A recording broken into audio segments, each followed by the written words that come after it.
Welcome, Construction Nation. This is episode 5. This is Sue Dyer, your host of Construction Dream Team, where I interview industry leaders and experts so you can learn how to build your construction dream team based on OPE, other people's experiences. The shortest way to success is to learn from others who've been there and done that. And that's what we have today as a special guest who has a lot of expertise, over 40 decades worth. But let me just give you a little bit of background. Retiring baby boomers have businesses, and they're going to be selling these in the next 2 decades. $10 trillion worth of assets will pass. These assets are held in more than 12 million privately owned businesses, with more than 70% of these companies expected to change hands. Many construction companies are going to be impacted by this demographic change. What impact might this have on your people? Construction Dream Team, this is a great opportunity for you and for others. So that's why I've invited Linda Gates today to be our guest. Linda started her company, Gates and Associates. It's a landscape architecture firm 4 decades ago with her husband, David. Over the years, they've grown into a tribe of 35 plus creative problem solvers that are on a mission to get people out of doors. They work on all types of commercial and community projects. She's in the process of passing the baton to the next generation, and thank goodness we can learn from her lessons. So welcome, Linda. Welcome to Construction Dream Team. I'm so happy to be here. Thank you. I'm happy you're here. Tell us a little bit about your journey on how you started Gates and Associates. Well, I think like many people who started their businesses 40 years ago, it's almost an unintentional beginning of a business. Both my husband and I are landscape architects. He was teaching at the time, and I had recently graduated, and we started doing a little consulting, and then a little bit more, and we added in a couple of his students as they graduated. And before you knew it, wow, you had a business, and a thriving business, and it was going, and it was your passion, and why would you do anything else? And then you get a little more formal and a little more formal, and pretty soon, as you said, we're up to 35 people doing over 5 million a year, and you're going, wow, I can count on this. It just happened. The dilemma of it just happening is, when you're a family-owned business and you didn't set out with an intention and a business plan, you do a lot of things sort of by the seat of your pants, and you kind of make workaround systems. And then as you sort of mature, you go, these things that worked 20 years ago aren't really working in the real world. And particularly when we started looking at how do we exit our business? We built this legacy and have 35 people who depend on this company for their jobs and are passionate about it. And as we want to exit, how do we make sure that something keeps lasting? That's where sort of, I think this conversation is about, that sort of the transitioning of a family-owned business that basically didn't start with a business plan. We are transitioning now. We're currently transitioning. We have 2 daughters, one of which has stepped up to actually run the entire company. Her sister works in our marketing and community outreach development department. And she actually also has a husband who's a landscape architect working here. So when I say family-owned business, it's pretty incestuous. But that wasn't our plan initially. 25 years ago, when David and I sort of said, this is a great business, it's really working, but someday we want to exit this business, we sort of looked initially at a lot of the senior staff we had in our company and thought, oh, well, of course, those are the people who will transition to. And we worked with them, and we drew up some agreements, and we went through various things, only to realize that sometimes great senior staff and great employees just really don't have that entrepreneurial spirit that it takes to run a company. And they really wanted to be partners with us, but they really weren't planning to continue to run the company once we were gone. It was clear it takes a special kind of person. So let me just jump in and ask you, what is it that you saw? Because I think that's such a critical point for other people who are thinking about, succession for their company. What was it you guys saw that you knew they wouldn't be like take ownership of this? Well, two things that happened was one, they were very passive. Like we laid out some options and maybe financial things and what would they like to do? And it was always passive. There was no aggression on their part about how to move it forward. It was always just waiting for our next step. So what happens now? What happens now? And it was a little bit like, if you Mhm. want it, you got to kind of step up and take it a little bit. At least that was our feeling about it. It can't be something that I hand it to you with the blueprint mapped out and they're like started worrying about assurances about the finances and this and that. And it's like, when we're not here, it's going to be on you. So it really became clear that they were not comfortable with sort of the risk that owning a company takes too. And we're pretty stable at that time. And even then, we sensed discomfort with it. And it was like, we Mhm. can't promise you anything here. This is about you stepping up. We just sort of chatted with all of them and said, I don't think this is going to work. And there was a feeling of relief on their part. They're like, great. You guys are just going to stay here and keep running the company, right? For now, yes. Yeah, well, that's a great story because I think a lot of people can learn from that. Yeah. You don't realize, once again, how it's a unique person that's willing to take all the different pieces of running a company and take that risk and believe in themselves and bet on themselves. That was a good lesson learned for us. So we kind of then just, because we weren't planning on retiring any time in the next, 4 or 5 years, we kind of just chilled for a while. So we got to get a plan B going here. We'll think about this for a while because once you go through something, you're like, okay, I got to regroup. As with all things, it seems that happen in our business, the stars aligned. We had a daughter graduate college. At the same time, our marketing department director quit. We don't have a huge marketing department, only two people. I just at that time just didn't have the capacity to go through an interview and hire someone else. And I twisted my daughter's arm to come in and sort of run our marketing department. She'd gone to school in graphics and other kinds of things. Not really a marketing background, but a really socially adept person. And in our marketing department, being able to do graphics and prepare presentations was a huge part of it. And lo and behold, the amazing thing was she understood our vocabulary. I would have marketing people work for me for years and be talking about a community master plan or this and that. And they'd be here a year and they go, I didn't know we did that. I didn't know we did that kind of, it's like, oh my goodness. So she came in. And of course, at that time, there was a lot more about social media and different ways of doing things, I guess is the only way I can say it. And this was about 15 years ago now. So it was when there was sort of a tipping in how you did things. And she just blew us away with how amazing she was and kind of surprised her with how important she was. I mean, what she did was super valuable because she never really credited her social skills and her design skills and her graphic skills because, hey, that was easy for her. So it can't be valuable. And we're like, oh my God, this is so valuable.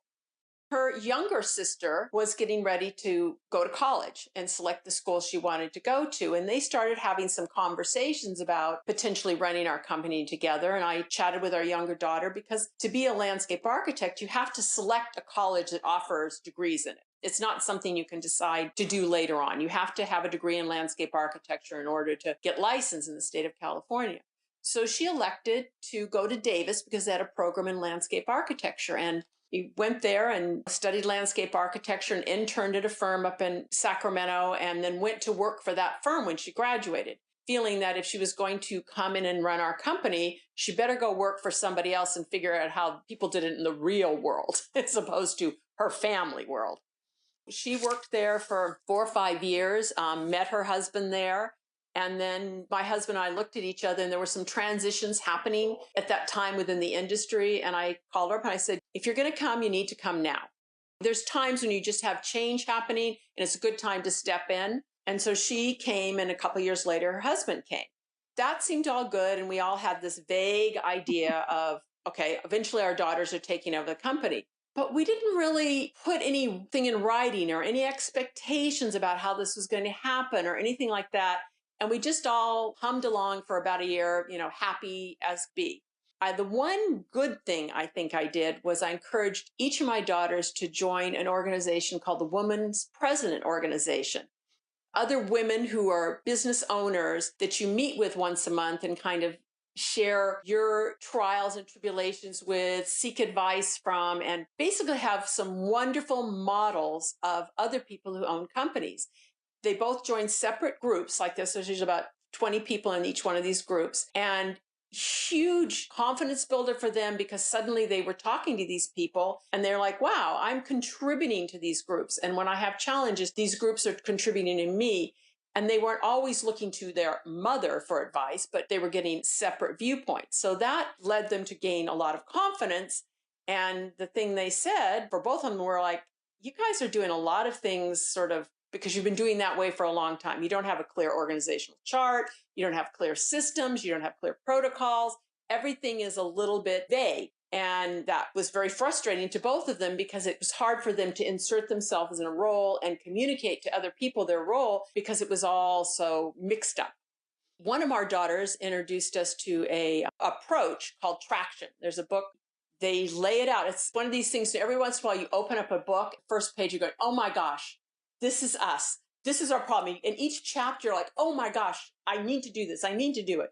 So the nice thing about Traction book is EOS helps you. They have facilitators who help you implement the process. You can do it yourself, just reading the book and following it. Well, we were so dysfunctional that all of us agreed we had to have somebody come in and help facilitate us and make us accountable basically to this transition. And for me, it was so systematic. They have, once again, it's the accountability chart. They have people analyzers to make sure that people are in the right seat. They help you get really clear on what your goals are and hiring people per those goals. They have a system called IDS where if you have an issue, you have to define that issue. Like, what is the real issue? And then you discuss it and then you solve it. You don't get stuck in this sort of venting and debating and never coming to solution. Like very specific strategies for doing things, even running meetings, like how long a meeting should last, an agenda that you follow each time. So everyone understands what they have to do. The next week when they meet again, they better have done it. It just really crispens things up. So tell me a little bit about how you started Traction and sort of what effect did that have as you started? You had your facilitator come, and it seems to me you have these kind of rules and everybody's playing by the same rules. That's got to create some cohesion. It also reveals some things. So basically we had the four of us were the leaders, my husband and myself and our two daughters. Initially, we were sort of the leadership team going through this process. Well, in going through the process, it became really clear that some of us were willing to step up and do that organizational work. And other ones were really more engaged in the practice of landscape architecture and the design part, which is great. But I think a lot of people know there's your product or your passion. And there's also running a company and running a business. And it became pretty clear that just because you're an amazing designer as a landscape architect does not mean that you're a great business owner, that you have the skill sets to set up this kind of transition. So one of the first things that happened after probably about 3 or 4 months is we began to think about shifting the seats on the leadership team and defining who's in charge of the finances and who's in charge of the marketing and who's in charge of staff and HR and such. 2 of the members of our family, my older daughter and my husband, realized, although they really wanted to know everything that was going on, it wasn't their aptitude to do that kind of work. So I think one of the best things that happened is it started getting clear, and then we could bring other people in our company in who weren't going to run the company, but had a valuable place at the table for their expertise and orientation. So suddenly we were able to draw from more resources and different kind of skill sets. And it just was amazing, that transformation. I don't think we could have done that ourselves, even looking at the Traction book, if we hadn't had a facilitator with us, really taking the personal family dynamics out of it and making it much more about business. We can love each other and still not think that somebody's good at following the finances or something like that. I think we needed a neutral party facilitating us to discover those solutions. I think that was the most important thing. There's just something about a third person coming in and checking in on you that even heightens your accountability, because it's so easy to say to somebody you work with all the time, oh, I didn't get it to it this week. But working with her we were able to practice being very accountable. So then as she has fading out now, we've gone 2 years with it, and we're graduating, so to speak. But we're really comfortable because we hold each other accountable and we have systems that we practice so much that it doesn't even seem hard to us anymore. So as you entered into this traction, at some point, you must have made a decision on who is the heir apparent. How did that happen? That was an emotional decision. It became clear that the one daughter who had trained as a landscape architect, where she wanted to collaborate with her sister a lot, was willing to be that person who stepped up. And the other daughter, very talented, wanted to be invited to step up. A difference, what we ran into initially. So she's a huge contributing member of the group. And the younger daughter was really grabbing it. And she took over the hiring and performance reviews a couple of years ago in that intention of shifting our staff to see her as the leader, because the person who hires you or the person who's doing your evaluations, they automatically are the person that the staff starts saying, whoa, this is the person in charge and in control. The older daughter, she loves to interact with people, but she can't critique somebody helpfully. She just wants to make everybody happy. It sounds like the lesson you learned when you were thinking that some of your senior people would step up really helped you when you were looking at who's the heir apparent. Same thing, same lesson. It's got to be somebody who's going to take the reins. Yeah, it became pretty clear. And interestingly enough, our younger daughter was seeing the same thing, that we discovered. It's like, if you want it, you have to grab it. You can't wait till somebody says, we'd really love you to be here. It'd be so great. You just make your moves, because then it moves forward. My husband and our founder, retiring is something he wants to do, but, he's a little soft on it. And there's had to be a lot of guiding and a little bit of aggressive pushing in a loving way to make it happen. And the older daughter never could have done that. It would just have been too hard for her. Yeah. So has that been the most challenging aspect for you at this point so far in the succession process? The challenging aspects for me are twofold. One is obviously it's my family, and I love every member of my family. And through this process, every single member of my family at some point has been hurt. It's just not hurt in like a earth-shaking way, but saddened. There was something that made them sad. That's been hard, and I had to keep thinking about eyes on the prize. Ultimately we'll get through this, and this is a good thing, but sometimes in the moment it would be really hard to stay businesslike when, somebody wants to talk to their mom. That's a hard role for me. And then I think that because my husband, being realistic about, he is retiring in a lot of his actions and wanting to take more time out of the business and such. So he's making the motions of retirement without really acknowledging that he needs to step down. That required a firm hand with him. And that was pretty challenging. And unfortunately or fortunately for me, my youngest daughter had to do it, because if you want to take over the company, eventually you just have to have that conversation and draw that line in the sand. And she had to do it. And it was really hard for her. And I was very proud of her to do it. And she did it. And we all survived it. And it was a good thing. But that made me ever so confident that she could handle it.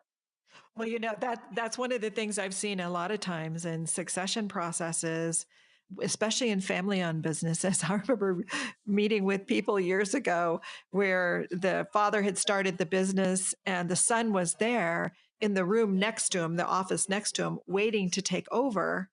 And he's like 65 years old, the son, waiting for the father to get out of the chair. It's like, so it's not unusual. Yeah. No, and in fact, they facilitate and then enable the father to stay in the chair a lot longer, because they start doing all the jobs that father doesn't want to do. And the father's like, wow, they're like, as I said, semi-retired without really retiring. And it's like, no.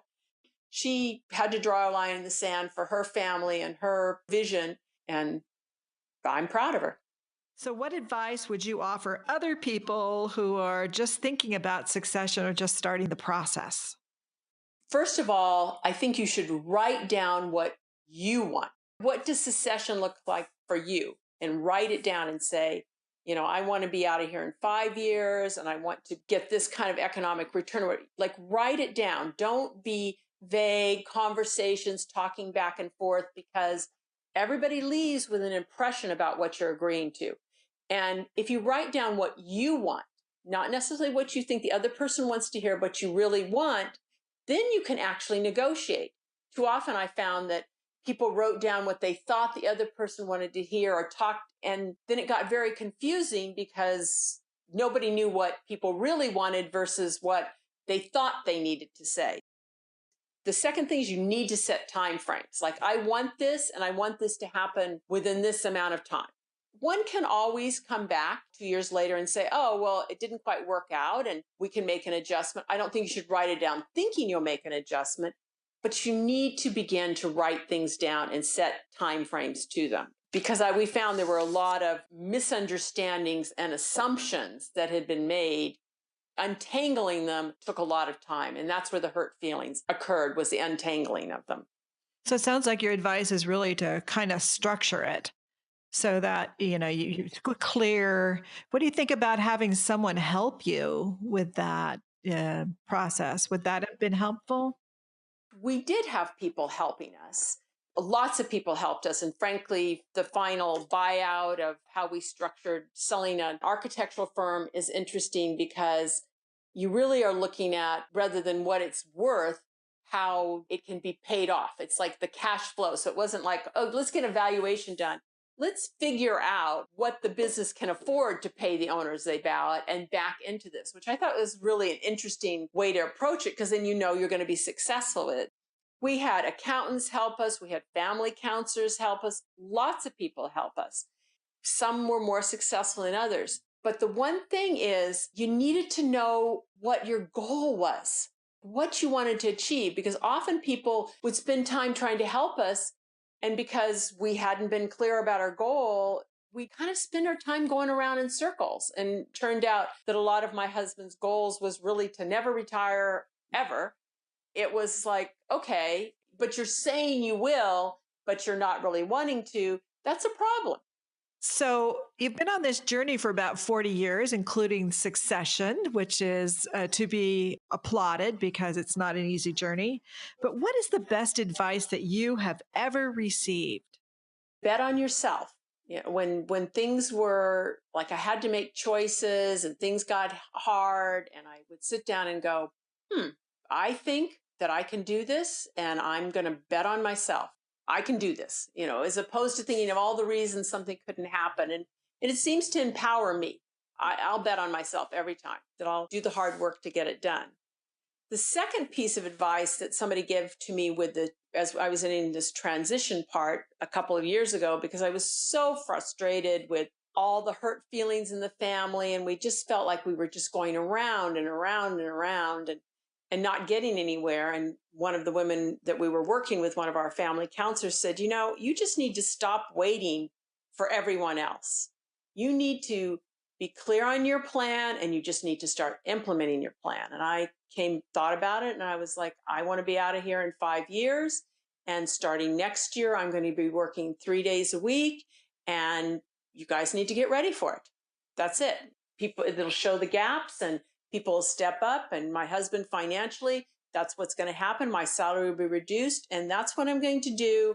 And I'm no longer waiting for everyone else to agree, but I've created a plan, and that's what I'm going to do. And you guys can accommodate that or not accommodate how you want.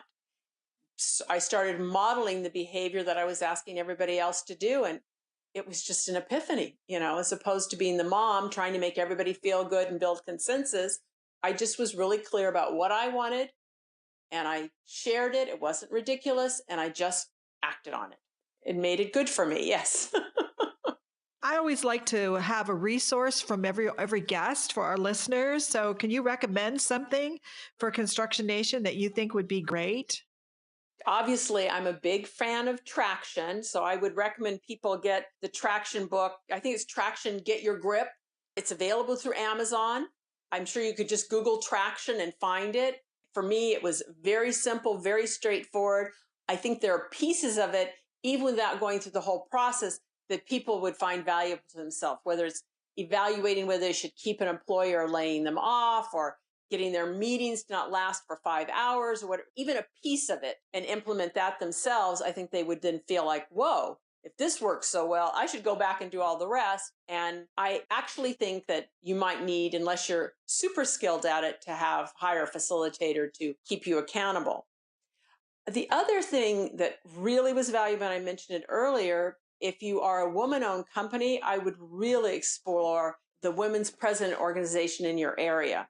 Being able to be around so many smart women with helping you problem solve from a myriad of different viewpoints. Sometimes you're stuck and looking at something because in your industry, you just solve it this way. And you'll get somebody from a completely different industry, like responding to something, and you go, oh my goodness, of course.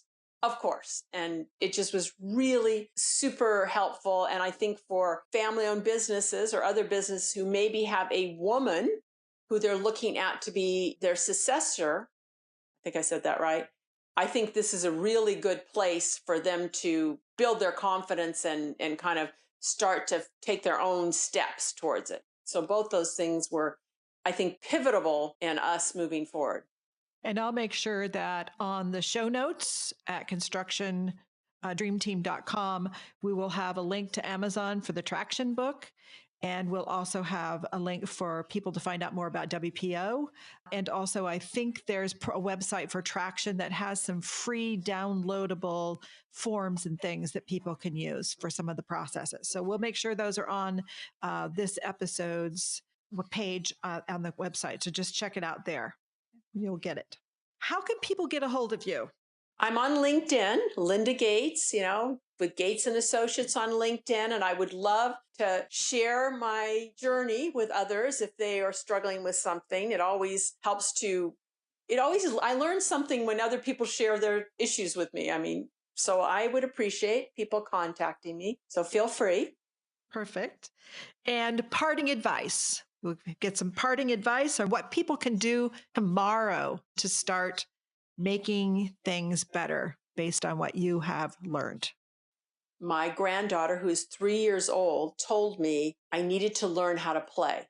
And I was like, whoa, you're right. So if you're really serious about succession and transitioning your company, you need to be going towards something. And often our play has been our work. And sometimes you have to think about what the next chapter looks like and something you're looking forward to. So I have signed up for painting classes and ceramics classes and volunteer organizations. And I'm just testing those things out. And the 2 days a week I'm not working. And I think a lot of business owners have forgotten how to play. I think you're probably right about that. Yes, indeed. So I thank you so much, Linda, for taking time to be here with us today. And Construction Nation, don't forget, dream teams don't just happen. They're built one step at a time. Why not send out this episode to your team so they can help you? The more people you have helping, the faster you can build your construction dream team. Traction works for your whole team. Get everybody involved. You can't have your dream until you build your team. So please head on over to constructiondreamteam.com to sign up for our newsletter and to subscribe to Construction Dream Team podcast. Thanks for joining me today, and I'll catch you next time.